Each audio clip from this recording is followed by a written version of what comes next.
అందరికీ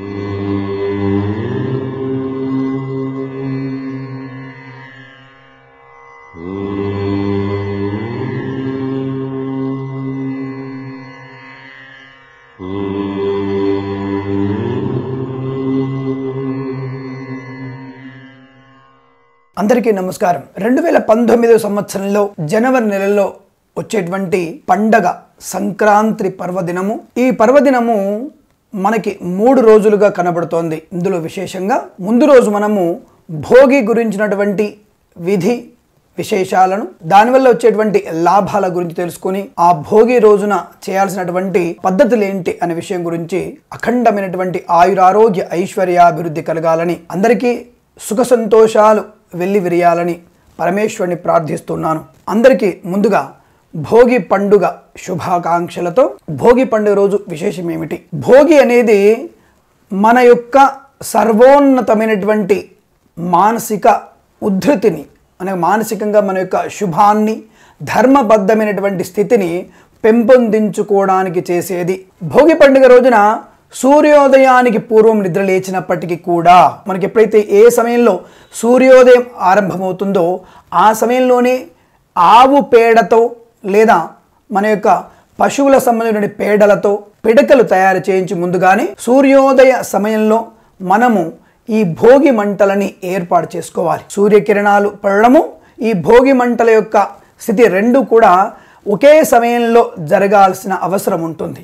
దానివల్ల వచ్చేటువంటి క్రిమి కీటకాదుల వల్ల వచ్చేటువంటి అనారోగ్యాలు, అంటువ్యాధుల నుంచి మనము తప్పించుకొనవచ్చు.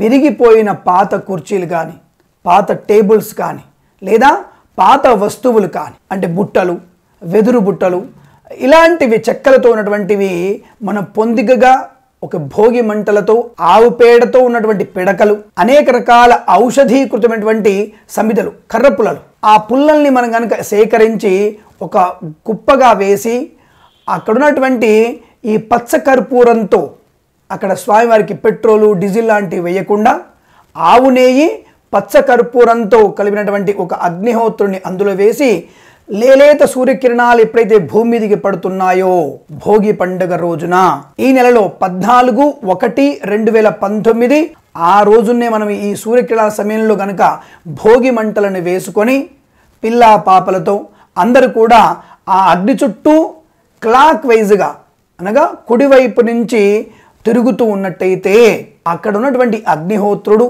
సూర్యభగవాన్ నుంచి వచ్చినటువంటి లేలేత కిరణాల యొక్క స్థితి మనకి అనేక రకాల చర్మ సంబంధ, కఫము, జలుబు లాంటి సంబంధమైనటువంటి అనేక రకాల అనారోగ్యాల నుంచి విముక్తి కలిగించే ఒక అద్భుతమైన సాధనము ఈ భోగి మంటలను మనము నెరవేర్చడం.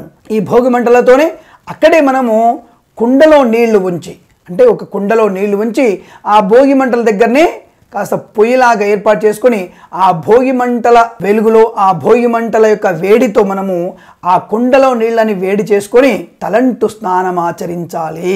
అంటే అభ్యంగన స్నానం. ఒంటికి నువ్వుల నూనెతో మర్దన చేసుకోవాలి. ఎప్పుడు?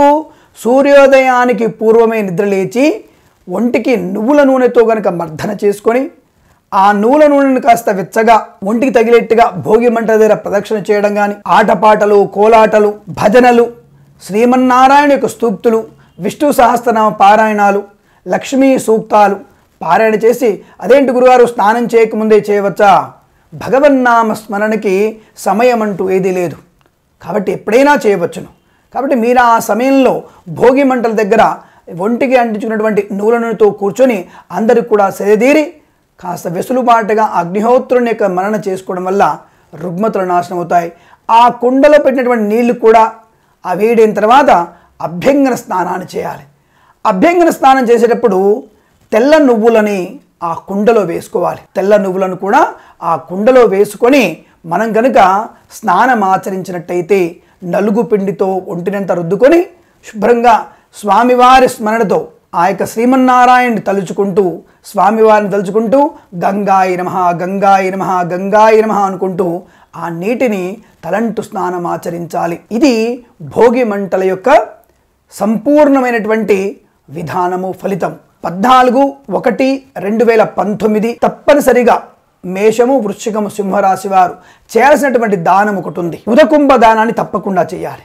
ఉదకుంభ దానం అనగా ఒక పురిగిలో కానీ లేదా రాగి చెంబులో కానీ నీళ్లను ఉంచి ఎవరికైనా బ్రాహ్మణుడికి తప్పకుండా ఉదకుంభ దానాన్ని చేయండి. ఎందుకంటే మేష, వృశ్చిక, సింహరాశి వారులకు కాస్త ఈ సంవత్సరంలో కాస్త అనారోగ్య సూచన ఎక్కువగా చెప్పబడుతుంది. కాబట్టి ఉదకుంభ దానాన్ని మీ స్థానానంతరము పూజాధికారాన్ని కూడా పూర్తి చేసుకొని పరంగా అల్పాహారాన్ని కూడా భుజించి అటువంటి ఇబ్బంది ఏం లేదు.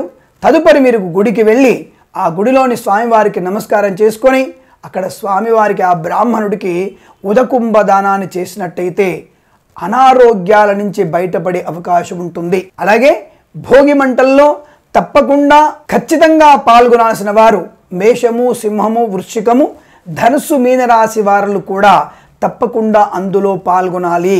మేష, సింహ, వృశ్చిక, ధనుస్సు, మీనరాశి వారు భోగి మంటల్లో తప్పకుండా పాల్గొనాలి. ఉదకుంభ దానాన్ని తప్పకుండా చేయాల్సిన అవసరం ఉంటుంది. భోగి పళ్ళు పోసేటువంటి ఆచారం కూడా ఉంటుంది. ఈ భోగి పళ్ళల్లో రేగుపళ్ళు, తెల్ల నువ్వులు, అక్షతలు, చిల్లర నాణ్యాలు ఇవన్నీ కూడా వేసి సమృద్ధిగా పిల్లల మీద, శిరస్సు మీద చల్లుతూ ఉంటారు.